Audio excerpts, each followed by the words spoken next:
in a move that has reverberated across the African continent like a thunderclap. Chad's President Mahamat Idriss Déby Itno has stunned the world with a historic declaration.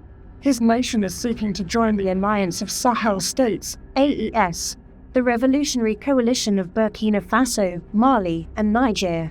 This announcement, coming just weeks after Déby's high-profile visit to Ouagadougou, Burkina Faso in early 2025, marks a seismic shift in the Sahel's geopolitical landscape.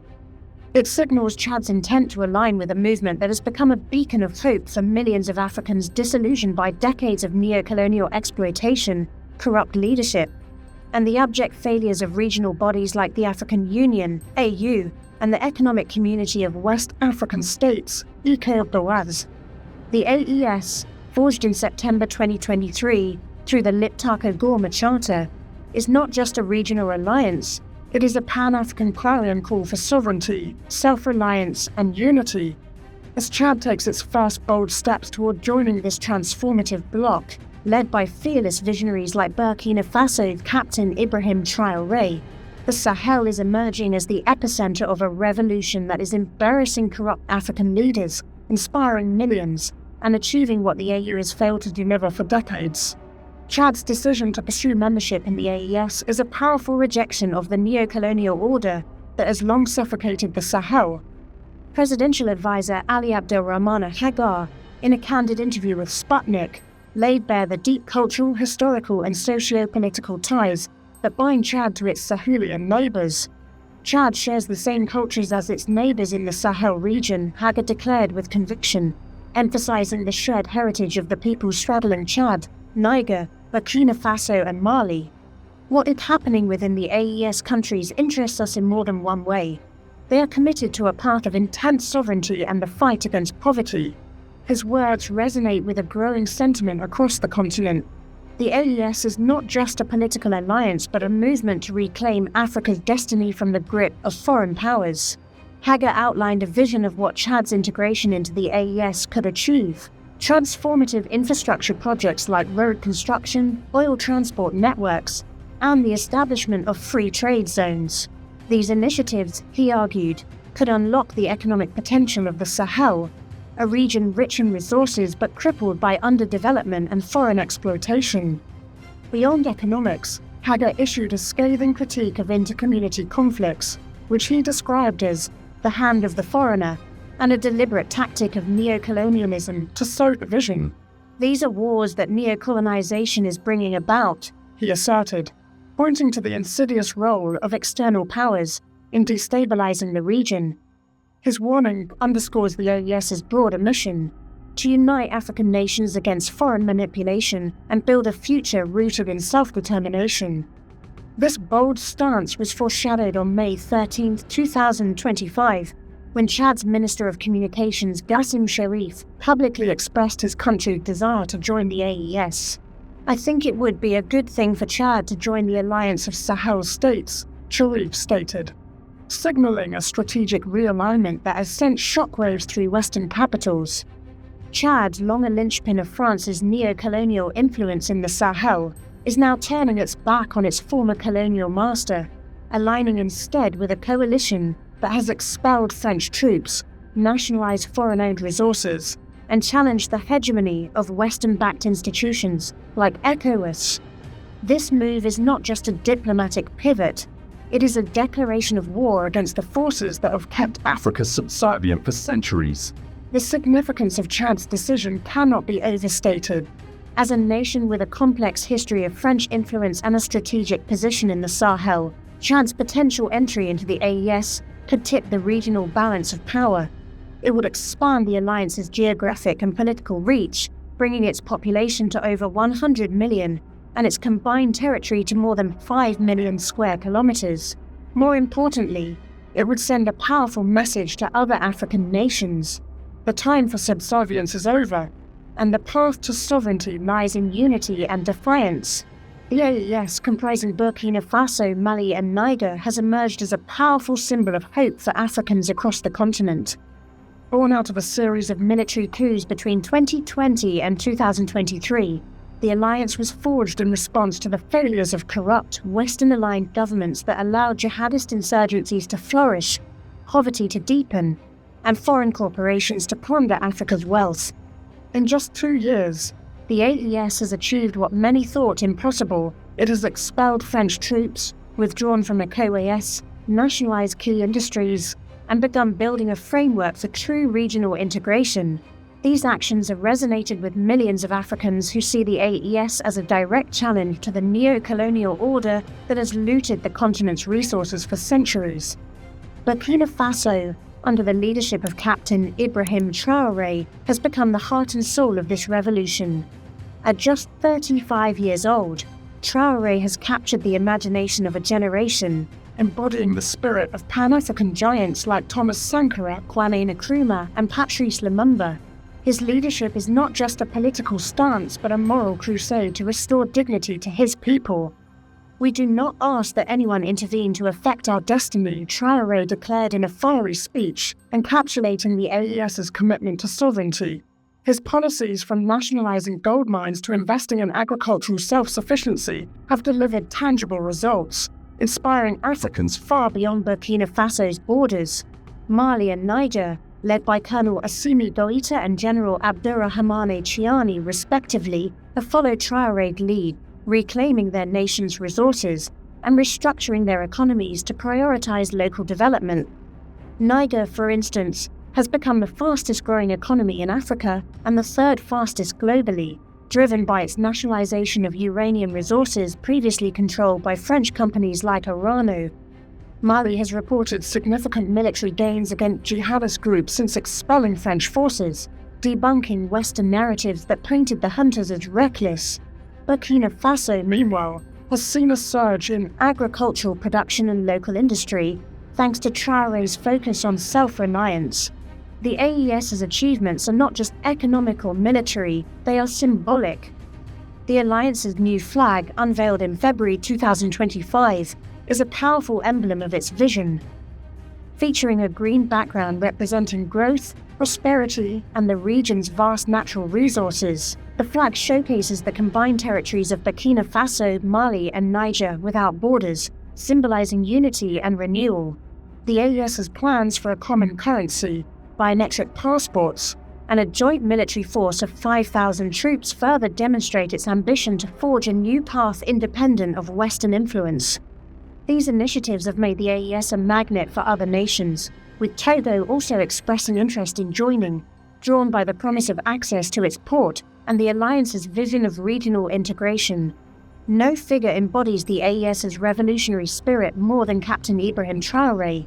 Since seizing power in September 2022, Traoré has transformed Burkina Faso from a nation plagued by insecurity and poverty into a symbol of African defiance. His leadership is a masterclass in pragmatism and principle, blending bold rhetoric with concrete action. Unlike many African leaders who pay lip service to Pan-Africanism while serving Western interests, Traoré walks the talk. He has accused foreign powers of funding terrorism in the Sahel, a charge echoed by activists like Kamichi Hombori, who claimed the French were funding and equipping the terrorists. His administration has expelled French troops, forged partnerships with Russia, and nationalized gold mines, redirecting billions in revenue to the Burkinabe people.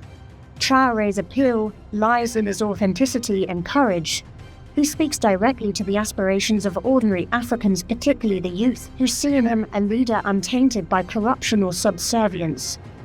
Traoré has both vision and soldiers, wrote Oliver Wilson Otley III, contrasting him with Sankara, who lacked the military might to sustain his revolution. Traoré's pragmatic approach, securing military support from Russia, investing in agriculture, and building alliances with like-minded leaders, has delivered results where others have failed. Posts on Facebook reflect this admiration, with users like Chanel Karubo celebrating Traoré's meetings with leaders like Vladimir Putin and Nicolas Maduro, as securing the military and economic future of Burkina Faso and the rest of the Alliance of Sahel States. Traoré's leadership model is a blueprint for the new Africa, unapologetically independent, people-centered, and focused on dismantling the structures of neo-colonialism. His ability to inspire hope stems from his refusal to bow to external pressures, whether from France, ECOWAS, or the AU. As Cecil84 wrote on X, we can expect the expansion of the Sahelian states, AES, in the future. Captain Ibrahim Traoré, his vision of a united sovereign Sahel has galvanized youth across the continent who see in him a leader who embodies their aspirations for dignity and self-determination. The rise of the AES has exposed the rot at the heart of African leadership, humiliating corrupt elites who have long prioritized personal gain over the welfare of their people. For decades, many African leaders have served as proxies for Western interests, allowing the exploitation of their nation's resources while their populations languished in poverty. The AU, meant to champion African unity, has often been a toothless bureaucracy mired in corruption and beholden to foreign donors. ECOWAS, similarly, has been criticized as a tool of French influence, imposing sanctions on AES countries for daring to assert their sovereignty. The AES's actions, expelling French troops, withdrawing from ECOWAS, and nationalizing resources, stand in stark contrast to the inaction of these bodies. While the AU has failed to address the Sahel's security crisis or economic exploitation, the AES has taken decisive steps. Burkina Faso's nationalization of gold mines, Mali's expulsion of French forces, and Niger's reclamation of uranium plants have brought billions in revenue back to their people, directly challenging the narrative that African nations cannot govern themselves. These achievements highlight the AU's inability to deliver on its promises of integration and development, exposing its leaders as complicit in maintaining the neo-colonial order. Corrupt African leaders are further embarrassed by the AES's popularity. The mass mobilizations in Burkina Faso, Mali, and Niger, as seen in the celebrations marking their withdrawal from ECOWAS on January 28, 2025, reflect a groundswell of public support that many AU leaders can only dream of. The AES's focus on tangible results, economic growth, security gains, and regional cooperation stands in sharp contrast to the empty rhetoric of leaders who cling to power through rigged elections and Western backing. As Hagar warned, inter-community conflicts are often stoked by foreign powers to maintain control, a tactic that corrupt leaders have either ignored or enabled. The AES's rejection of this manipulation exposes these leaders' complicity, forcing them to confront their own failures. The AES's growing popularity is rooted in its alignment with the aspirations of ordinary Africans. Decades of neo-colonial exploitation have left the continent rich in resources, poor in development, with foreign powers extracting billions in profits while local populations face poverty rates exceeding 40% in the Sahel. The AES's commitment to reclaiming natural resources, rejecting foreign military presence, and fostering regional unity resonates with a generation fed up with betrayal. As African Stream noted on X, Mali, Burkina Faso, and Niger, members of the newly formed Alliance of Sahel States, announced during a 28 January televised joint statement that they are withdrawing from the Economic Community of West African States. This move was celebrated as a rejection of a bloc seen as subservient to France. Africans support the AES because it offers a vision of self-reliance and dignity. The alliance's plans for a common currency, visa-free travel, and a joint military force address practical needs while symbolizing unity and strength. Young people in particular see leaders like Traoré as role models who prioritize their people over foreign interests. His statement that terrorism we are witnessing today comes from imperialism struck a chord, articulating a truth many Africans feel but rarely hear from their leaders. The AES's defiance of Western sanctions and its pivot to partnerships with Russia and other non-Western nations further endears it to those who see the West as the architect of Africa's woes. The AES's success is also a rebuke to the narrative of African inferiority peddled by Western media and institutions. By achieving economic growth and security gains without Western support, the AES has shattered the myth that Africa needs foreign intervention to thrive.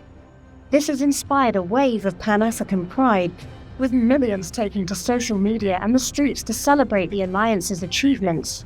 From Dakar to Nairobi, Africans are rallying behind the AES, seeing it as a model for what the continent can achieve when it unites against external domination.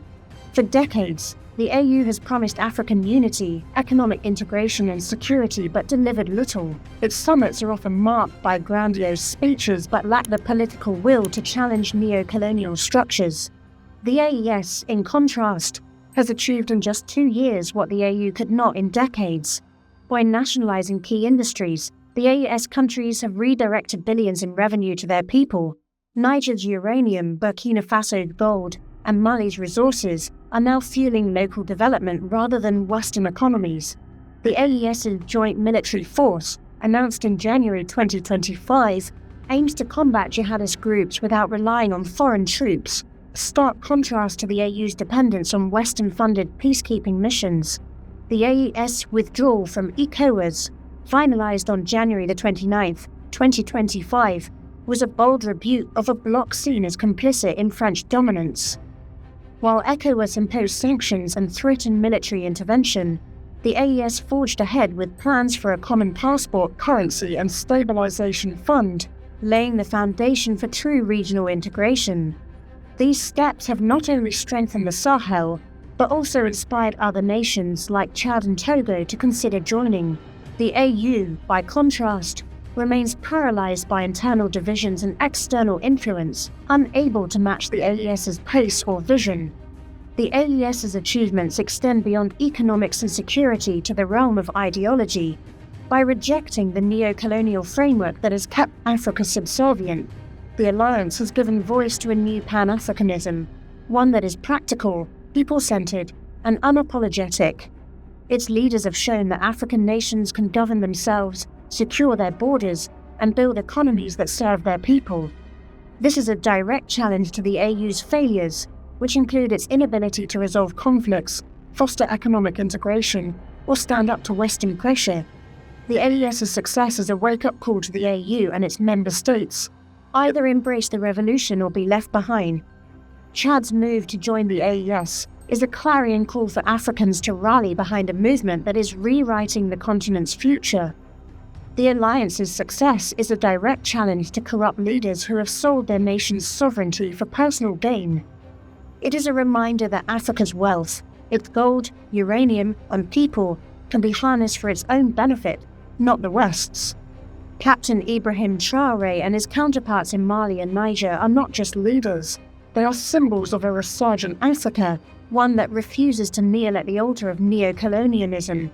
As more nations look to the AES, the message is clear. The days of colonialism are finished. From Ouagadougou to Niamey, from Bamako to N'Djamena, the Sahel is rising, and with it, the hopes of a continent. Africans must seize this moment, support the AES, and demand leaders who embody the courage and vision of Traoré. The revolution is here, and it is ours to claim. Let us unite, reject the chains of the past, and build an Africa that stands tall, sovereign, and free. The meteoric rise of the Alliance of Sahel States, AES, comprising Burkina Faso, Mali, Niger, and now potentially Chad, is a resounding wake-up call for African leaders who have long presided over a continent rich in resources, yet plagued by poverty, insecurity, and neo-colonial domination. The AES, led by visionary figures like Captain Ibrahim Traoré, has achieved in mere years what the African Union, AU, and other regional bodies have failed to deliver in decades: tangible progress towards sovereignty, economic self-reliance, and regional unity. This revolution in the Sahel offers critical lessons for African leaders, exposing the failures of corrupt Western-aligned elites and charting a path for a new era of Pan-African governance. To reclaim Africa's dignity and secure its future, leaders must heed these lessons and act with courage, integrity, and an unwavering commitment to their people. First, African leaders must prioritize sovereignty over foreign interests. The AES's bold expulsion of French troops and nationalization of resources like Niger's uranium and Burkina Faso's gold demonstrate that African nations can reclaim control of their wealth. For too long, leaders have allowed foreign powers to dictate economic and security policies, enriching Western corporations while their citizens languish. The AES's success, Niger's status as Africa's fastest-growing economy, Mali's military gains against jihadists, and Burkina Faso's agricultural revival proves that sovereignty is not just ideological, but practical. Leaders must reject the neo-colonial framework, cancel exploitative contracts, and redirect resources to local development. This requires courage to defy Western sanctions and institutions like ECOWAS, which the AES has shown to be possible. Finally, African leaders must reject corruption and embrace accountability. The AES's leaders, untainted by the greed that defines many African elites, have exposed the complicity of those who serve Western interests. The AU's paralysis and ECOWAS's sanctions against the AES highlight their disconnect from the people. Leaders must root out corruption, hold free and fair elections, and govern transparently to earn the trust of their citizens. Only then can they match the AES's moral authority and inspire a continent-wide movement. The AES is a warning to African leaders. The people are watching, and they demand change. Those who fail to learn from Traoré, Goïta, and Chiani risk being swept aside by a rising tide of Pan-Africanism. The Sahel has lit the spark.